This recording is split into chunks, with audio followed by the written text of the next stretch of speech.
Bonjour, nous sommes le vendredi 4 décembre 2015 et hier j'ai rédigé un billet qui s'appelait Passer à la suite et où je faisais deux constatations. La première c'était que mon action en ayant démarré ce blog il y a près de 9 ans n'avait eu aucun effet sur le cours des événements. Et j'en tirais la conclusion qu'au lieu d'essayer d'interférer avec un grand mouvement d'effondrement qui ira sans doute, je dirais, à son cours. Et la pire des choses, je soulignais, la pire chose qu'on aurait pu imaginer en 2007, c'est que l'espèce humaine n'aurait pas été capable de faire mieux que de retomber sur une solution habituelle qui consiste à faire la guerre pour que sur des décombres fumants on puisse se reconstruire parce que nous faisons partie d'une espèce qui se trouve dans sa meilleure forme et qui crée de la croissance quand il faut reconstruire tout ce qui a été détruit. Et je me disais du coup, au lieu de me consacrer à la description de cet effondrement qui prend beaucoup de temps, je vais passer à la suite. Et passer à la suite, c'est me pencher sur le décombre fumant et sur ce qu'on pourra faire à ce moment-là. Et j'en tirais la conclusion, enfin je ne le disais pas explicitement, mais enfin vous avez tous vu que c'était une des implications de ce que je disais, que j'allais interrompre l'activité du blog, la décrivant comme voilà, quelque chose qui me sert à essayer de faire un effet de levier sur le monde, ce qui n'a pas marché, et de parler de l'actualité, mais je parlais de l'actualité dans cette perspective, dans cette fonctionnalité qui était de changer le cours des choses. Et là, vous avez répondu, très nombreux, vous avez répondu par des commentaires sur le blog. Vous m'avez aussi envoyé une somme considérable de mails pour m'expliquer un certain nombre de choses qui m'ont conduit à changer un petit peu ma perspective ce matin. Et j'ai changé un petit peu ma perspective par rapport à l'idée de fermer en tant que tel le blog. Parce que vous m'avez dit deux choses. Vous m'avez dit d'une part, et c'est vrai, que évidemment c'est pas très intéressant de décrire le processus d'effondrement, mais vous avez souligné le fait que ça se fait pas ailleurs et que par conséquent il y a quand même un rôle utile qui est ne serait-ce que de parler des choses telles qu'elles se passent. Vous avez dû voir hier, euh, il y a des billets il y a eu en particulier deux billets de François Leclerc qui nous parlait de la fin de Schengen, dont je n'ai pas vu ça j'ai pas vu ça à la une d'aucun des grands quotidiens, qui nous parlait aussi de l'effondrement de l'Europe lié justement à ce mouvement de réfugiés qui est en train d'avoir lieu, mais aussi que les institutions européennes en tant que telles ne jouent pas le rôle de rempart. Les institutions européennes sont dans l'expectative, elles prennent des mesures, on dirait conservatoires, dans une période qu'elles ressentent déjà comme une période de, d'effondrement. Et c'est vrai que comme on n'en parle nulle part, j'ai ouvert ce matin mon quotidien préféré et j'ai entendu Monsieur Tapi se plaindre du fait qu'il n'a plus d'argent mais qu'il va s'arranger pour que ce soit plus le cas. Le scandale de la FIFA, enfin bon, j'en passe des meilleurs. On vous parle, c'est dommage, hein, c'est vraiment dommage que la presse en ce moment ne joue pas son rôle. Quand je dis la presse, je ne parle pas évidemment de Mediapart, de choses de cet ordre-là ou de mon propre blog. Mais c'est vrai, vous avez raison, nous remplissons un rôle à ce point de vue-là.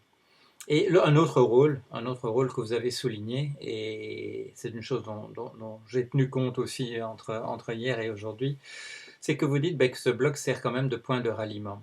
Et là, j'ai réfléchi et c'est vrai que si l'alternative, c'est maintenant soit se projeter en avant et penser à l'avenir, voilà, à l'horizon de 20 ans, de 30 ans, soit d'agir, parce que bon, si on se dit, bon, les réflexions, voilà, cogitation mises sur le papier, c'est peut-être pas ce qu'il faut faire maintenant. Alors il y a l'action qui est possible, mais il n'y a pas non plus, là, je dirais, c'est vrai qu'il n'y a plus de cadre dans lequel le faire. Les partis ne répondent pas à l'appel.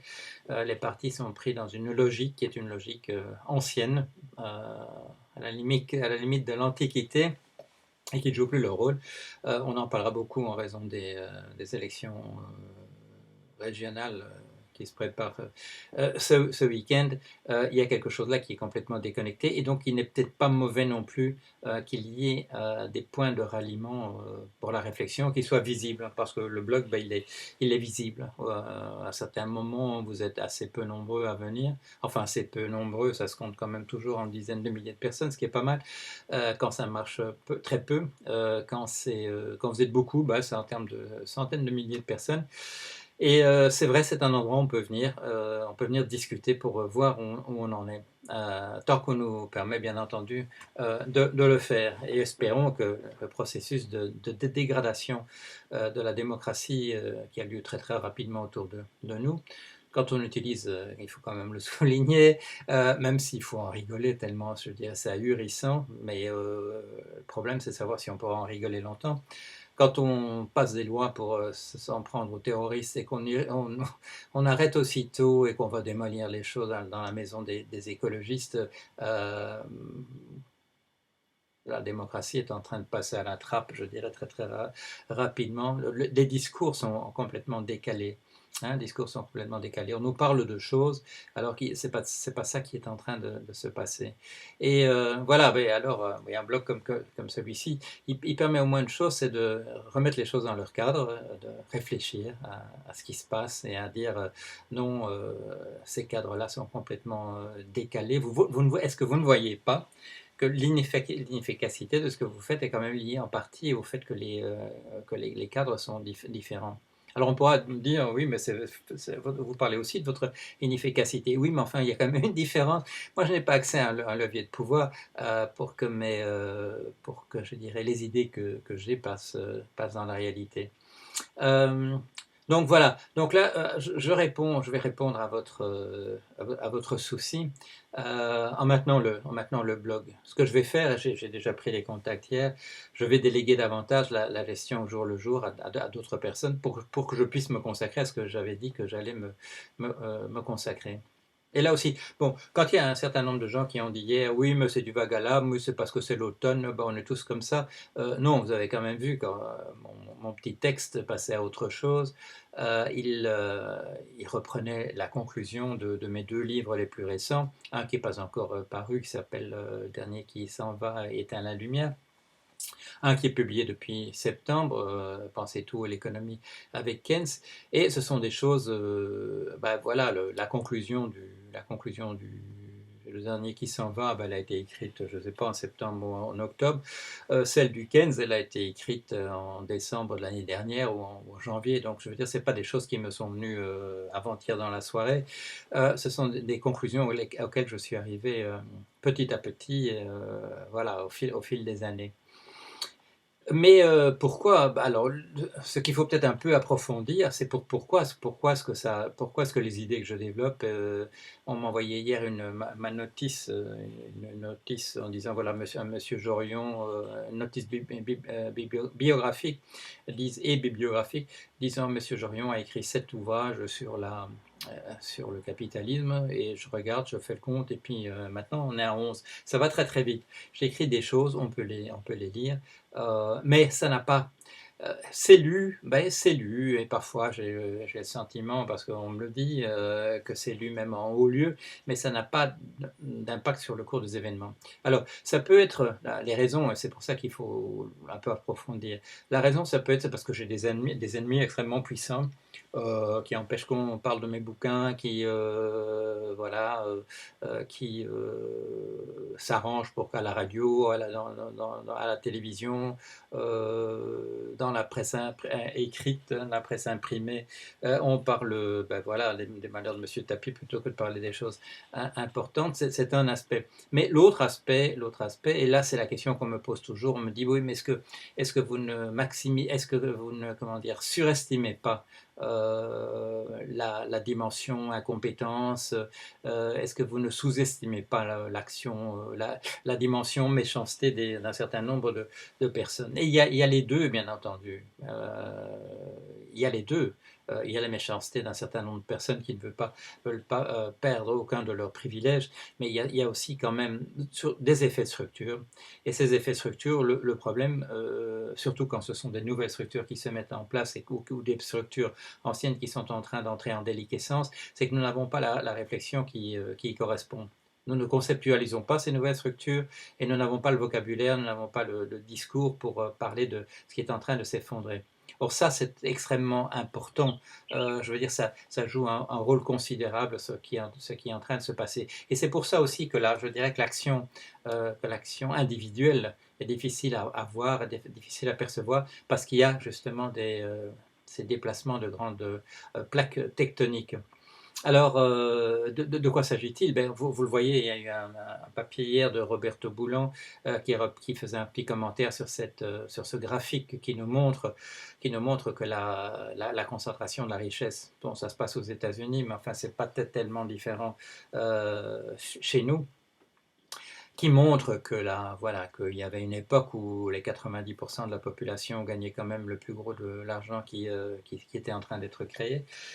Et puis qui montre que ce n'est plus le cas. C'est qu'il y a ces fameux chiffres, c'est que bah, les 10% au sommet arrivent maintenant à capter plus de la totalité de la richesse qui a été créée. Et pourquoi? Bah, c'est parce qu'ils arrivent à reprendre aux 90% une partie de la richesse qui leur avait été distribuée précédemment. Alors un système il se grippe entièrement de ce côté-là. Il y a autre chose dont on ne parle pas beaucoup, mais nous vivons dans un système capitaliste.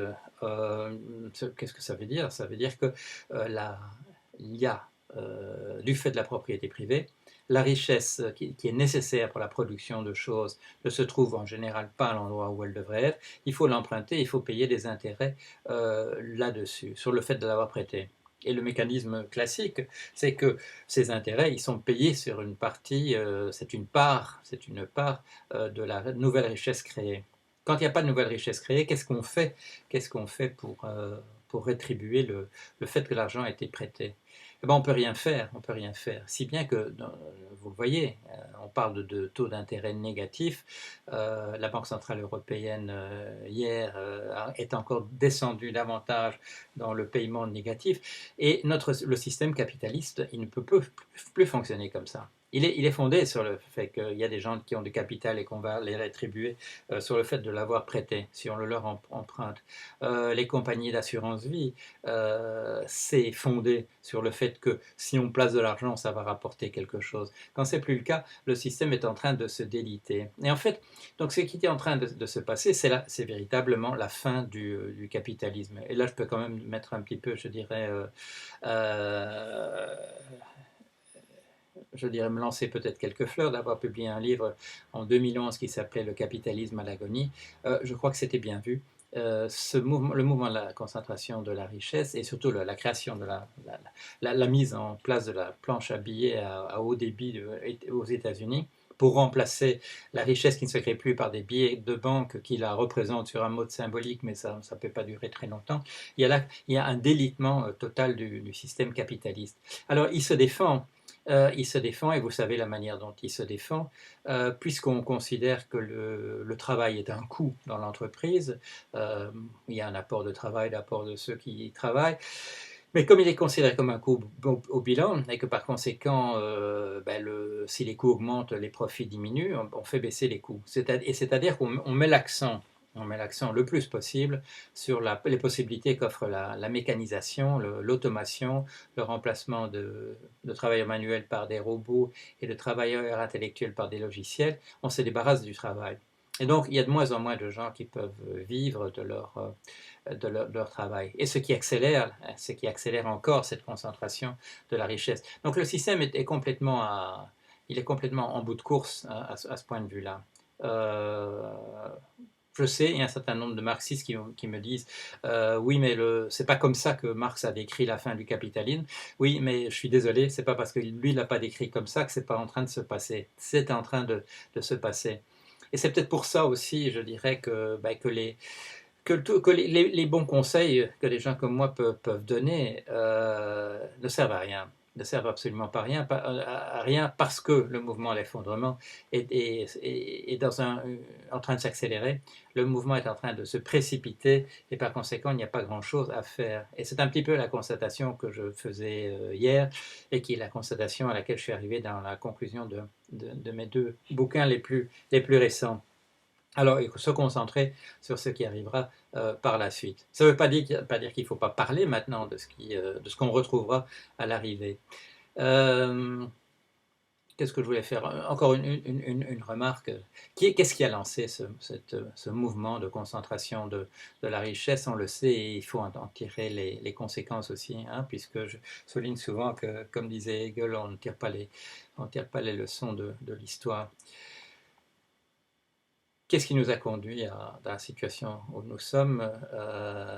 Moi, j'ai énormément, hein, de respect pour la Révolution française. J'ai beaucoup de respect pour des gens comme Robespierre, pour Saint-Just, pour Marat, pour ceux qui ont essayé de changer les choses à ce moment-là. Ceux qui n'ont pas vu, c'est qu'ils étaient en train de mettre en place la plus grande machine à concentrer la richesse du monde et que les diverses révolutions qui ont eu lieu ici et là depuis ne sont pas arrivées à renverser la vapeur de ce point de vue-là. C'est là qu'il faut mettre l'accent. En déclarant la propriété privée sacrée dans la Déclaration des droits de l'homme et du citoyen, déclarer la propriété privée sacrée dans un environnement qui était anti-religieux, anti-clérical. On n'employait plus ce mot, qu'on les gardait pour parler de la propriété privée, pour créer la grande machine à concentrer la richesse. Il fallait vraiment un certain aveuglement, une certaine cécité. Et là, nous sommes, voilà, si vous n'êtes pas convaincu, lisez quand même le bouquin de Piketty à ce sujet. C'est un gros livre avec plein de données et qui vous montre ça. Et le graphique qui était montré sur mon blog hier, eh bien, il est tiré de données partiellement qui ont été récoltées par Piketty, par Saez, par les gens qui font ce travail. La machine est en train de s'arrêter de ce point de vue. On peut pas, c'est pas possible que les 10% les plus riches d'une nation récoltent 120% de la richesse créée chaque année. Il y a une limite. On peut aller voler à qui on avait déjà distribué quelque chose à l'époque des 30 Glorieuses, mais on peut pas le faire indéfiniment. Donc il faut mettre les choses à plat. On ne le fera pas, on ne mettra pas les choses à plat. Bon, depuis le temps qu'on sait que le travail disparaît, depuis le temps qu'on sait que ça ne sert à rien d'envoyer les gens à Pôle emploi s'il n'y a pas de boulot de l'autre côté, et qu'on s'en fiche éperdument. Pourquoi? Parce que mettre la question à plat, ça fait partie de ces grandes questions qui fâchent, et par conséquent, on ne veut pas le faire. Parce qu'il y a professionnalisation de la carrière politique et qu'on veut être réélu et que donc on ne peut pas évoquer les questions importantes. Alors il faut les évoquer ailleurs, mais en même temps, il faut bien voir que le processus d'effondrement est parti, il est probablement dans une direction irréversible. La seule chose sur laquelle nous pouvons nous concentrer, c'est que quand l'effondrement ait lieu, qu'il ne s'identifie pas, qu'il ne s'assimile pas purement et simplement à la disparition de l'espèce. Alors, comme je vous ai dit, merci d'avoir réagi à ce que j'ai dit hier. Je ne reviens pas, je ne crois pas que je dois revenir sur mon analyse, mais vous avez attiré mon attention sur deux choses que je n'avais pas vues. Le blog comme point de ralliement et le blog comme quand même un des rares endroits où on va quand même pouvoir vous faire la chronique de l'effondrement, même si c'est déprimant, même si ça ne sert pas à grand-chose. C'est vrai qu'il vaut mieux qu'il y ait un endroit ou plusieurs endroits, et en tout cas mon blog joue ce rôle depuis près de 9 ans, où on puisse comprendre ce qui est en train de se passer. Voilà, donc ça, on va continuer. Vous me verrez peut-être moins dans ce cadre-là, vous me verrez probablement moins, mais c'est pas parce que j'ai baissé les bras, c'est parce que j'essaie de me concentrer sur sur la suite, sur ce qui devra se passer ensuite, parce qu'une fois que les structures qui sont en train d'exploser, d'être remplacées par d'autres, seront en place. Bon, il est possible, c'est bien probable en fait que je ne serai plus là. Mais enfin, voilà, mon lait, LEGS, ça aura été d'un certain nombre de réflexions sur ce qu'on pourrait peut-être faire quand même à ce moment-là. Voilà, allez, à la semaine prochaine. Au revoir.